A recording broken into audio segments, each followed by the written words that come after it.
ನೋಡಿ ವೀಕ್ಷಕರೇ, ಇವತ್ತ ಹೀರಿಕಾಯಿ ಅಡ್ಗಾಯಿ ಮಾಡ್ತಾ ಇದ್ದೀನಿ. ಇದಕ್ಕೆ ಸ್ವಲ್ಪ ಶೇಂಗಾ, ಬೆಳ್ಳುಳ್ಳಿ, ಹಸಿ ಶುಂಠಿ, ಟಮಾಟೆ, ಆಮೇಲೆ ಸ್ವಲ್ಪ ಅರಿಶಿನ ಪುಡಿ ಈಗ ಹಾಕ್ತಾ ಇದ್ದೇನೆ. ಈಗ ಸ್ವಲ್ಪ ಜೀರಿಗೆ ಹಾಕ್ತಾ ಇದ್ದೇನೆ, ಸ್ವಲ್ಪ ಉಪ್ಪು ಹಾಕ್ತಾ ಇದ್ದೇನೆ, ಸ್ವಲ್ಪ ಅರಿಶಿನ ಪುಡಿ ಹಾಕ್ತಾ ಇದ್ದೇನೆ, ನೋಡ್ಕೊಳ್ಳಿ ಸರಿಯಾಗಿ. ಸ್ವಲ್ಪ ಹಿಂಗ್ ಹಾಕ್ತಾ ಇದ್ದೀನಿ.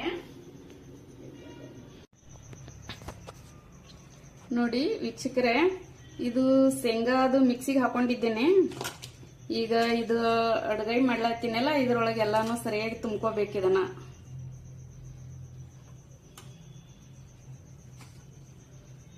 ಇದು ಅನ್ನದ ಜೊತೆ, ಚಪಾತಿ ಜೊತೆ ಎಲ್ಲಾನು ಬರ್ತೈತಿ. ಕಡಕ್ ರೊಟ್ಟಿ, ಬಿಸಿ ರೊಟ್ಟಿ,